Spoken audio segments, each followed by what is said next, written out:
नमस्कार दोस्तों, हमारी आज की कहानी का नाम है संकोच।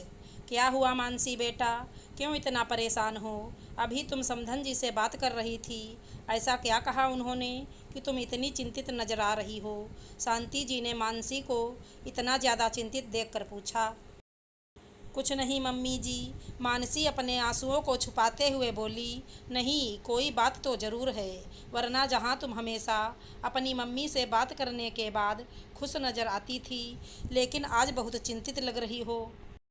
क्या मुझको अपनी बात नहीं बताओगी बेटा? एक सास भी माँ ही होती है। क्या मैं तुम्हारी माँ नहीं?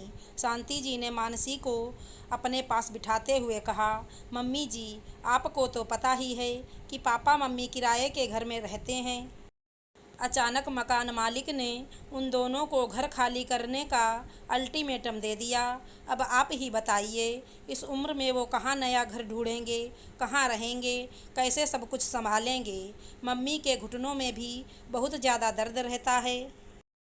पापा भी ब्लड प्रेशर और शुगर की वजह से बहुत परेशान रहते हैं। पता नहीं नया घर कहीं ऊपर के पोर्शन में मिला तब तो बड़ी दिक्कत हो जाएगी।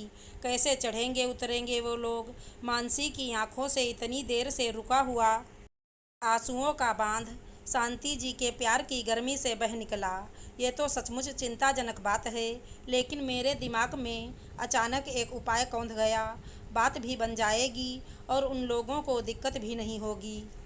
शांति जी के चेहरे पर अचानक एक चमक सी फैल गई। वो क्या मम्मी जी? मानसी चौंक कर शांति जी के चेहरे को निहारने लगी। मानसी बेटा, अपना घर में नीचे का पोर्शन बिल्कुल खाली रहता है, क्योंकि इतने बड़े घर में हम सिर्फ 6 लोगों के अलावा है ही कौन।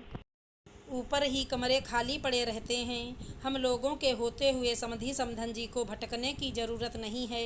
बस तुम और ध्रुव जाकर समधी समधन जी को यहीं ले आओ। उन लोगों को घर भी मिल जाएगा और हम लोगों का सहारा भी। शांति जी मानसी के बालों को सहलाते हुए बोली। मानसी मायके से जहाँ एक गरीब परिवार से संबंध रखती थी, वहीं ससुराल वाले काफ़ी धनी लोग थे। शांति जी ने अपनी बेटी कोमल की दोस्त मानसी को उसके सील और संस्कार से प्रभावित होकर अपने बेटे ध्रुव के लिए उसके मम्मी पापा से झोली फैलाकर मांग लिया था। भाई साहब और बहन जी, ईश्वर का दिया हुआ सब कुछ है हमारे पास। कोमल बिटिया ब्याह कर ससुराल चली गई तो इस घर में सिर्फ एक बेटी की कमी हो गई है। बस आप अपनी मानसी को हमारी झोली में डाल दीजिए। शांति जी ने बहुत ही नम्रतापूर्वक उन लोगों से मानसी को झोली फैलाकर मांग लिया था।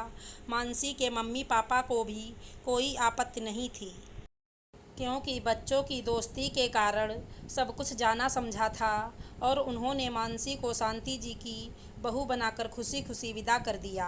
लेकिन मम्मी जी, क्या ये ठीक रहेगा? मानसी ने संशयात्मक भाव से शांति जी से पूछा। ठीक और ना ठीक क्या बेटा? उनके बुरे वक्त के समय हम काम नहीं आएंगे तो कौन आएगा? बुरे वक्त में ही तो अपने और परायों की पहचान होती है। लेकिन मम्मी जी, पापा मम्मी को तो यहाँ अपनी बेटी की ससुराल में रहने में तो संकोच लगेगा। बेटा, संकोच कैसा? क्या माता पिता के बुढ़ापे का सहारा सिर्फ एक बेटा ही बन सकता है, बेटी नहीं? मानसी बेटा, संतान तो संतान ही होती है। एक बेटी का भी उतना ही दायित्व है अपने बुजुर्ग मम्मी पापा का सहारा बनने का, जितना बेटे का। चलो फ़ोन उठाओ और मम्मी से मेरी बात करवाओ, शांति जी समझाते हुए बोली। ठीक है मम्मी जी, मैं अभी फ़ोन लगाती हूँ। मानसी मोबाइल उठाकर फ़ोन मिलाने लगी। हाँ मानसी बेटा, तुम चिंता ना करो, हम लोग कुछ ना कुछ इंतजाम करके तुमको बताते हैं। उधर से मानसी की मम्मी सुषमा जी बोली। समधन जी, मानसी नहीं, मैं बोल रही हूँ आपकी समधन। राम राम शांति बहन जी। राम राम। समधन जी, आप लोगों के रहने का इंतजाम हो गया है? कहाँ? आप लोग आज ही यहाँ हमारे घर हम लोगों के साथ रहने आ रहे हैं, लेकिन ये कैसे संभव है? भला बेटी के घर में भी जाकर कोई रहता है? सुषमा जी एकदम से चौंक कर बोलीं। ये किसने कहा? आजकल बेटा बेटी सब बराबर हैं। फिर हम लोग ईश्वर की कृपा से इतने सक्षम हैं कि आप लोग यहीं घर पर रहेंगे आकर। और अगर ज़्यादा संकोच लगे तो आपका जो दिल करे वो आप अपनी रसोई में बनाकर खा लीजिएगा, वरना तो सब कुछ घर में बनता ही है। और हाँ, आपकी कोई भी नानुकुर नहीं चलेगी। बस मैं थोड़ी ही देर में ध्रुव और मानसी को भेज रही हूँ। शांति जी ने यह बात भी बहुत ही शालीनता और अधिकार के साथ कही कि कहीं उन्हें यह भी न लगे कि वो किसी तरह का उपकार कर रही हैं। ठीक है बहन जी, लेकिन हम लोग सचमुच आप लोगों जैसे समधी समधन पाकर तो निहाल ही हो गए। सुषमा जी आंखों में आंसू भरकर बोलीं।